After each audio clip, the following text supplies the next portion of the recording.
terkejut jika ia tahu bahwa dirinya bukanlah anak kandung. Pasti di dalam hatinya bertanya, siapakah orang tua kandungku sebenarnya?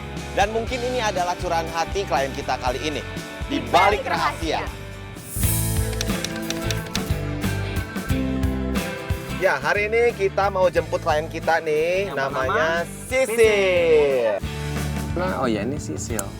Ya udah deh langsung aja nih. Ini bener Sisil. Kenapa dia jemput di pinggir jalan? Oke, kita langsung jemput aja. Kita godain dulu. Cewek, sendirian aja, Neng. Sisil ya? Iya bener. Bacun, ini udah teman-teman. Halo, Adama. Oh, Fiona. Sebelum kita ngobrol panjang lebar, penyelidikan pertama mau kemana?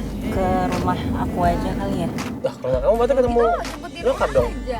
Iya, maksud aku kita rame-rame bilang ke mama kalau misalkan aku itu mau ketemu sama ibu kandung aku. Oke. Alamatnya itu dari mama.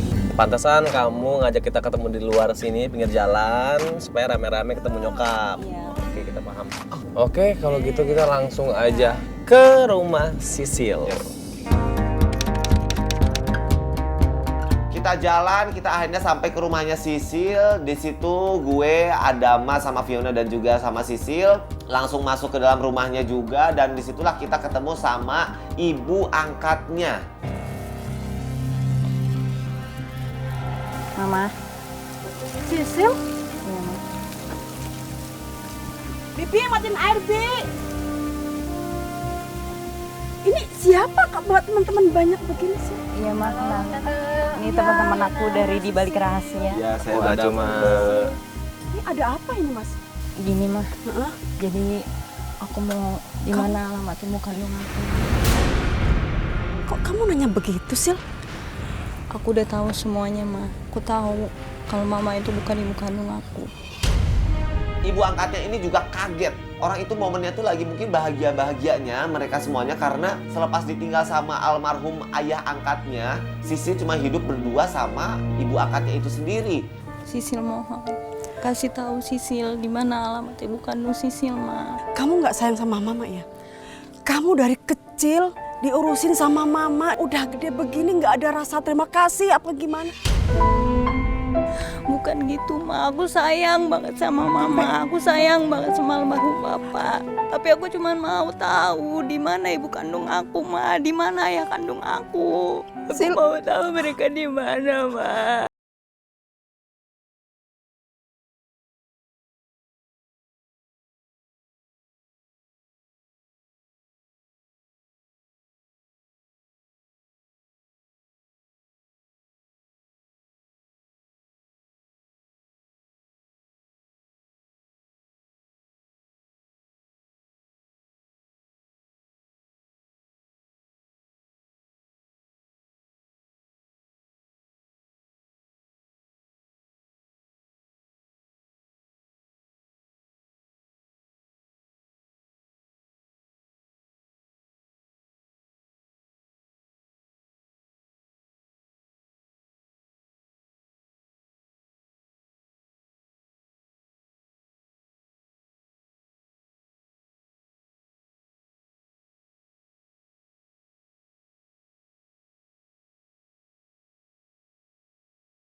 Tante nggak mau kan ngelihat Sisil stres kayak gitu kan? Mama nggak mau kehilangan Sisil. Kita tahu Tante udah benar-benar kehilangan suami, nggak bisa ketemu lagi. Tante juga nggak mau kehilangan Sisil, tapi ya tolong ngertiin Sisil juga gitu. Tante dia cuma pengen tahu kabar orang tua kandungnya, itu aja.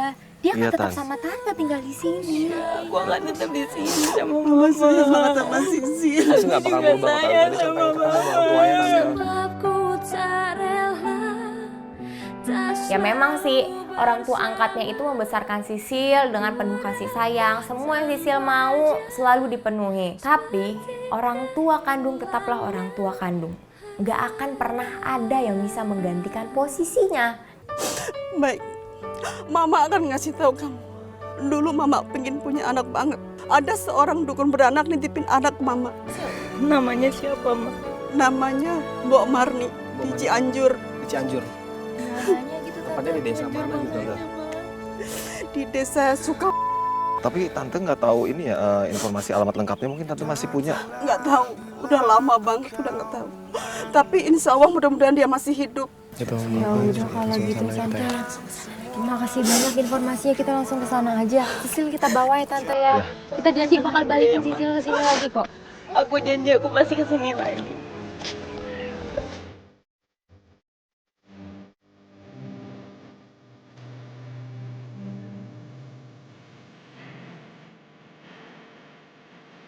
Sampai akhirnya ibunya pun luluh dan dia mau memberitahu kepada Sisil keberadaan orang tua kandung Sisil.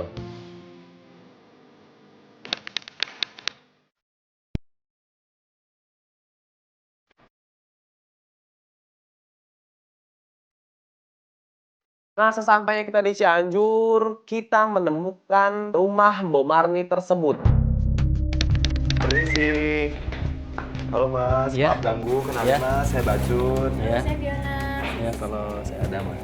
ada acara apa ya datang kemari? Ya nih Mas, maaf kalau ganggu waktunya. Kita dari tim di balik rahasia Mas. Oh. Kita kesini tuh mau cari orang namanya itu Mbok Marni. Oh, Mbak Marni itu ibunya saya. Pas banget nih Mas. Beliau sudah meninggal dari 2 tahun yang lalu. Mbok Marni yang kita cari-cari ini ternyata sudah meninggal. Mbak Marni itu dukun beranak kan? Iya bener Mbak. Jadi gini, ini Sisil. Sisil itu dulu dititipin sama keluarga yang mampu dan yang nitipin itu Mbak Marni. Nah, jadi kita mau cari tahu informasi dari Mbak Marni, keluarga aslinya Sisil. Oh iya, dulu sih ada 20 tahun yang lalu dititipin anaknya ke sini. Katanya 20 tahun yang lalu ada seseorang suami istri itu ingin punya anak dan minta tolong dicarikan anak sama Mbak Marni. Jadi Mbak Marni dikasih titipan anak sama orang, diberikanlah kepada kedua orang tua itu. Bagian juga itu agak sedikit tidak masuk akal juga. Bapak-bapaknya bolak-balik ke sini, ibunya jadi sakit terus. Karena bapak-bapak itu marah-marah, jadinya ibu saya stres. Sekitar 10 tahunan lalu ada orang yang bolak-balik nyari-nyari anaknya sampai bertengkar dengan Mbok Marni, menyalahkan Mbok Marni dan akhirnya Mbok Marni jatuh sakit dan meninggal dunia. Gitu, yaudah deh kalau gitu. Mas tau nggak di mana keberadaan bapak itu? Namanya siapa? Iya. Iya saya tahu. Namanya itu Bapak Yoyo. Pak Yoyo. Iya, Oke Mas, bisa nggak anterin kita ke tempat rumah Pak Yoyo itu? bisa iya saya tahu rumahnya. Oh ya udah, ayo deh sekarang ya. Boleh nggak Mas? Boleh sih, tapi ada imbalannya Mas. Imbalan gimana maksudnya? Ya uangnya 1 juta Mas. Kita udah seneng dong, kita udah seneng-seneng, berharap kita memang udah dapat bantuan dari Mas Jaja ini. Tapi kenyataannya lain juga nih pemirsa.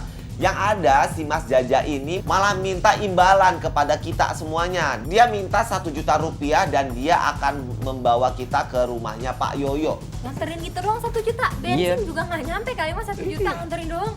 Ya udahlah Kak, nggak apa-apa, yang penting aku bisa ketemu sama ayah. Entar dulu sih, jangan 1 juta apaan? Ya udah sekarang kan gini, Mas kan ikut kita, pakai kendaraan kita, jadi ya udah nggak masalah kita kasih 100.000. Tapi naik mobil bisa kan? Nggak bisa. Jalan kaki gitu ya, dan itu Iya, lama banget gitu. Iya, harus jalan kaki. 100.000 deh. Baru. Enggak. Gimana Bisa sih? ketemu sama ayah kandung aku Kak. Tapi di situ gua, Bacun dan Fiona pun sempat menolak karena memang kita nggak terima. Kita nggak mau masa ada imbalan-imbalan kayak gitu. Ya udah oke, saya kasih 1 juta. Tapi Mas anterin saya ketemu sama bapak saya. Tapi ngasih 1 juta nanti ya setelah ketemu. Jangan Iya. sekarang, ntar lo nih. Iya, boleh. Tapi saya siap-siap dulu. Ya udah kita tunggu di depan ya.